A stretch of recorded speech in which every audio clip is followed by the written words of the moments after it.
आज हम आहार के बारे में बात करेंगे। आहार मुख्य दो प्रकार के होते हैं, एक है शरीर का आहार और एक जीवन का आहार। हम सभी जानते हैं कि जैसे ही जीव माँ के गर्भ में आता है तो उस गर्भावस्था के अंदर उसका आहार लेने का एक ही द्वार होता है और उसी द्वार से वो अपना आहार ग्रहण करता है। मगर जब वो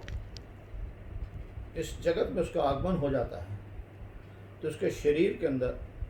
उस द्वार के नीचे 2 द्वार और मुख द्वार पर 7 द्वार और बन जाते हैं।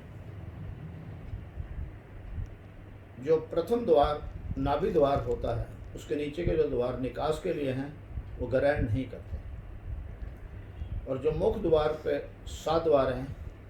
वो ग्रहण करते हैं। और सर्वप्रथम जीव जब इस जगत में उसका आगमन होता है तो उस गंध का नासिका द्वारा आहार लेता है, उस वातावरण में वायु द्वारा, और उसी समय ही वो स्पर्श का भी आहार लेता है जो उसे उठाते हैं। और तीसरा जो है वो कान के द्वारा आहार लेते हैं, उस वातावरण में उसे आवाज़ आती है, और उसी के साथ साथ चौथा आहार वो आँखों द्वारा दृश्य के रूप में लेता है, और अंत में 5वां आहार वो मुख द्वारा अपने शरीर के लिए ग्रहण करता है। और मानव ने पूरा जीवन जो मुख द्वारा आहार लिया शरीर के लिए, उस पर अपना जीवन व्यतीत कर दिया। उसी के बारे में सजगता करी, क्या खाना है, क्या पीना है, किस में कितना विटामिन है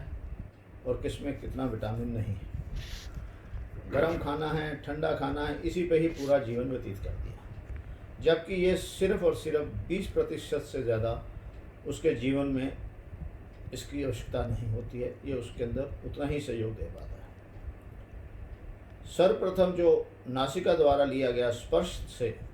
वो उसके जीवन में 10% प्रभाव डालता है।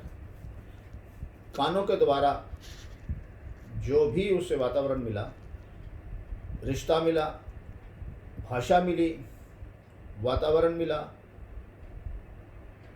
पहनावा मिला, और ये 20% उसके जीवन में प्रभाव डालते हैं। और जो आंखों द्वारा दृश्य के मार्ग के ऊपर लिया जाता है वो हर मानव के ऊपर 30% प्रभाव डालता है। हम सभी अपने जीवन में अनुभव किया है कि जो हम सुनते हैं ऑडियो, उसका प्रभाव इतना नहीं है जितना प्रभाव हम वीडियो के माध्यम से हमें ग्रहण होता है। वीडियो में ऑडियो भी होता है, दृश्य भी होता है, और जो भी दीदे आंखों द्वारा लिए जाते हैं, जाने अनजाने में व्यक्ति सबसे ज़्यादा आहार अपने जीवन में इसी में ग्रहण करता है। और जैसे जैसे व्यक्ति बड़ा होता जाता है तो फिर इन सब का समन्वय करते हुए वो विचार रूपी आहार उसके भीतर से और बाहर के वातावरण से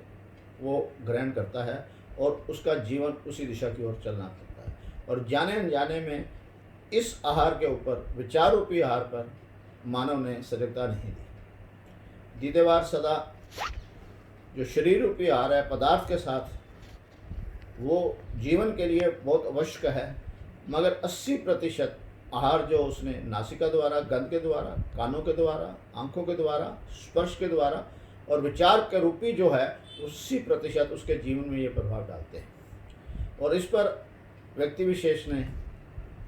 कोई ज़्यादा सजगता नहीं दिखाई। और जब भी जिसके मानव के अंदर, जीवन के अंदर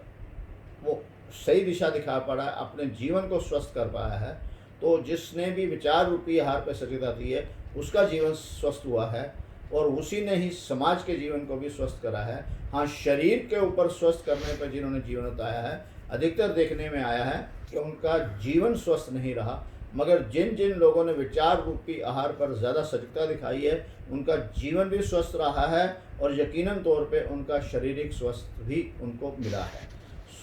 हम देखेंगे कि अरबों सालों से अरबों लोग इस धरती पे आए और गए, मगर बहुत ही कम ऐसे युग पुरुष हुए हैं, व्यक्ति विशेष हुए हैं, जिन्होंने विचार रूपी आहार पर सजगता दिखाकर समाज को एक नई दिशा दी है और समाज को स्वस्थ बनाने का कार्य करा है। और वर्तमान स्थिति में भी दीदेवार अपने आप को इस कार्य ऊपर ले जाने पे लगातार कोशिश कर रहा है और यकीन मानता है कि जो जो विचार रूपी आहार पर सजगता दिखाएगा उसका जीवन भी स्वस्थ होगा और समाज को भी स्वस्थ बनाने में सहयोग देगा, और उसका अपना जीवन और समाज को भी वो आनंद आनंद